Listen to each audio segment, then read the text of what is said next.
Որքան էլ ՆԱՏՕ-ի եւ Հայաստանի գործակցությունը խաղաղասիրական նպատակների խաղաղապահ զորքերի տիրույթում լինի, այնուամենայնիվ ըստ ռազմական փորձագետների ՆԱՏՕ-ի հարցը շատ զգայուն թեմա է տարածաշրջանային երկրների Ռուսաստանի, Իրանի համար։ Հայաստանի Ռուսաստանի հետ նույն ռազմական եւ տնտեսական բլոկում լինելը ըստ փորձագետների թույլ չի տալիս մեր երկրին առաջ գնալ ՆԱՏՕ-ի հետ հարաբերություններում։ Կարծում եմ, որ իրականում Հայաստանի Հանրապետությունը չի դառնա այն պետությունը, որը որ Ռուսաստանի համար կարող է ռիսկեր պարունակել, այլ ավելին կարող է որ պատահի նաև Հայաստանի Հանրապետությունը լինի այն փափուկ բարձը կամ այն բարձիկը անվտանգային, որը որ չեզոքացնի Ռուսաստան ՆԱՏՕ-ի կողմից Ռուսաստանի վրա այս կողմից առնվազն հարձակումը։ Որքան ՆԱՏՕ-ն մոտենում է Հարավային Կովկասին, Ռուսաստանն ու Իրանը ավելի շատ են կանխարգելիչ մեսիջներ ուղղում, ի սկզբանե զգուշացնելով, որ կան կարմիր անընդունելի գծեր երկու երկրների համար։ Այստեղ ըստ վերլուծաբանների Հայաստանն իր քաղաքականությունը պետք է տանի ելնելով իր շահերից։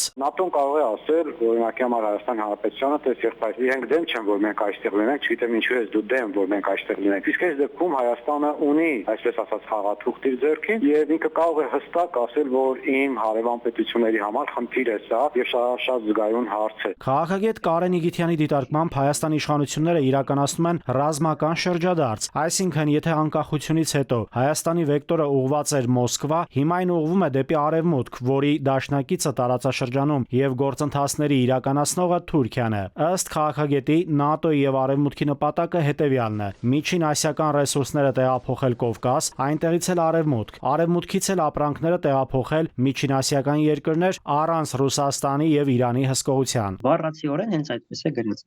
որ Ռուսաստանն եւ Իրանը պետք է հսկողություն չունենան։ Свидетельствует о подготовке НАТО. ՆԱՏՕ-ն պատրաստվում է Ռուսաստանի հետ ռազմական բախման։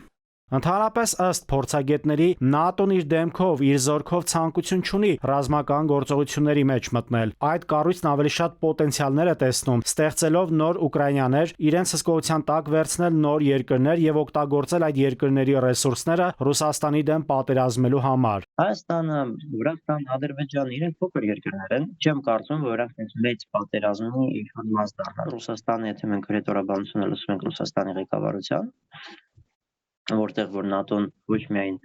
հակառակորդային արդեն ճշնամիա, որը պատրաստվում է ռազմական հարված հասնել Ռուսաստանին, իհարկե այս ամենը Ռուսաստանի տեսանկյունից նշանակում է, որ ամենասուր պահին դաշնակից երկիրը անցնում է ճշնամի կողմ։ Ինչ պետք է անի Հայաստանը նմանատիպ իրավիճակներում, ունենալով անվտանգության խնդիրներ, որոնք օր-օրի ավելանում են զիջումների հաշվին, Հայաստանը պետք է ավելացնի իր ռազմական ուժերը։ Այնինչ ըստ քաղաքագետի Հայաստանը հակառակն է անում, կրճատում է ռազմական բյուջեն, ժամկետային ծառայության տևողությունը զինված ուժերում։ Առաջի հերթին դու պետք է ինքդ ուժեղանաս, որ կարողանաս որևէ մի ռազմաքաղաքական անվտանգային ճարտարապետություն կառուցես կամ այդ ճարտարապետության մաս լինես։ Հայաստանի